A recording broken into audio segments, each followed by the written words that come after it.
hojjateetti dadhabeeti gaarii argamsiise. Aduun jettu rooba keessa boqonnaa malee carraante. Weerari beela balleessi leenca kootu dhagette. Qonnaan bulaa yaa warqii koo gaaddisa dheedaa sangaanke. Lubbuun baraatiin jiraate maaltuun faarsine maqaa kee.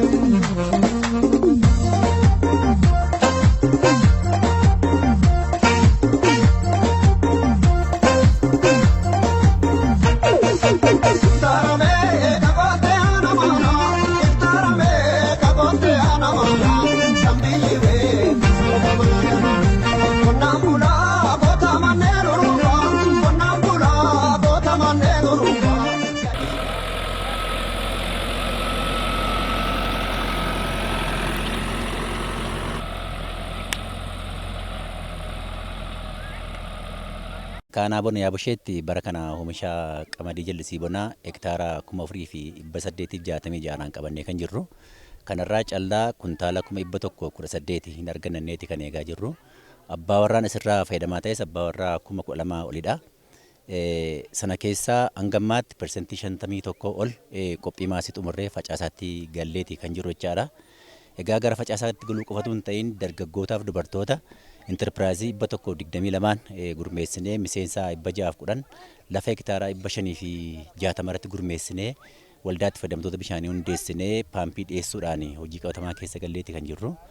Paampii hojii wal qabatees hangammaatti dhiyaatee kan jiru 104dha.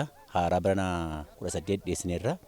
Callaa keenya dabaluudhaan gabaa alergeetiif dhiyeessuudhaaf hawaasni keenya sana of qopheessee imala badhaadhinaa galmaan gahuuf yeroo itti hojjechaa jiru ta'uudha jechaadha. Tokkummaadhaan hundi keenya dubartoonni 50 nu hojjetachuudhaaf qophoofneerra. Qamadii nu kennanii qamadii kana facaafachuudhaaf guyyaa har'aa dubartoonni 50 asitti argamnee jirra. Haala ho'aadhaan hojjechaa jirra. Warra abbaan manootii keenyas nu gargaaranii ijoollee dargaggoonis nu gargaaranii hojjetachaa jirra. Kilaastiraan ijaaramnee qotaa jirra. Amma ogeessi nu wajjiniin jiranis nu deeggaranii marsaa duraa kanarraa milkoofnee jirra. Ammas kan baranaasii boqqolloo irraa gashannee amma kunoo qamadii facaasaarra jirra sammaa kanaa jechuudha. Kanaaf ogeessi keenya nu wajjiniin dhaabatanii yaada akkaataatti lafti kun qotamuu qabuu fi akkaataatti bishaan nyaachuu qabu nu gorsanii amma sanyii fi xaa'oo bitannee sanyiin immoo bilaasha nuu kenname natsaa deeggarsa nuu kenname fudhannee kunoo guyyaa har'aa kana sanyii irraan gaannee jirra jechuudha. Wal dargaggootaadha kan laatamee lafichi har'a immoo kan walitti qabame sanyii facaasuufidha. Sanyicha immoo kan laatamee dhaabbata EDA'dha. Qamadii deeggarsa laateenii har'a akka faca'uuf immoo walitti qabameera. Kunuunsa biqiltuuf ta'u tokkoffaa qonnaan bullaa'uu qaba. Lammatatti immoo qonnaan erga bullaa'e sanyiitu faca'a. Sanyiin erga faca'e immoo aramaa yoo godhatellee aramichi aramamuu qaba. Bishaan immoo gahaatti argachuu qaba. Namni immoo erga hojjetee immoo firii argachuu waan ta'eef duubatti hafummaan qabudha. Akkuma mul'achaa jiru kana karaa qindaa'aa ta'een qonnaan bulaa keenya qindeessinee hojiitti galchinee marsaa lama waggaa tokko keessatti lafa tokkorraa marsaa lama akka isaan oomisha isaanii argachuu danda'an asirraa immoo diinagdee isaanii fooyyeffachuu akka danda'aniif akkaataa kanaan kan qindeessinee qonnaan bulaa keenya deeggaraa jirru jechuudha. Qophii maasii irraa kaasee haalli nuyi ittiin lafa kanatti argamnu asirra dura boqqolloo ture. Boqqolloo isaanii asirraa sassaabbatanii erga galfatanii booda immoo qophii maasii qamadii itti galame jechuudha. Amma immoo har'a guyyaa kana immoo qamadii facaafachaa jiru. Asirraa gaafa qamadiin kun ka'ee jedhu immoo ammas jallisii marsaa lammaffaa kan itti fufan ta'a jechuudha.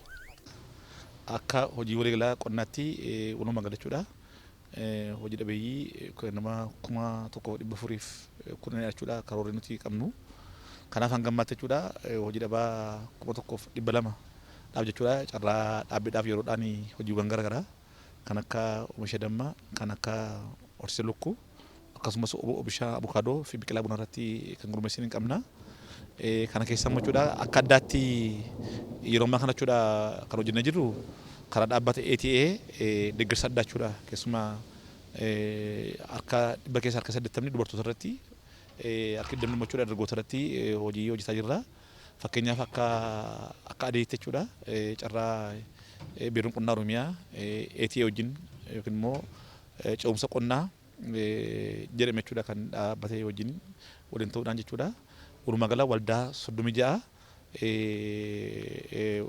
dubartii dhiiraa 141 dubartoota 1,269 irratti jechuudha. Walumaa gala 1,410 irratti jechuudha. Kan akka horsiisa lukkuu, kan akka biqilaa muuzii jechuudha. Tiishuu kaalcharii bishooftuudhaaf kan dhufe akkasumas oomisha damma horsiisa lukkuudhaaf akkasumas immoo qamadii irratti jechuudha. Isaan kana gurmeessinee yeroo kana hojjetaa jirra. Walumaa gala karooratiin nuti bara kana qabanne hektara 200 fi 226 hanga ammaatti qophiin maasii jechuudha. Hektara 68 qophiin maasii irra jira.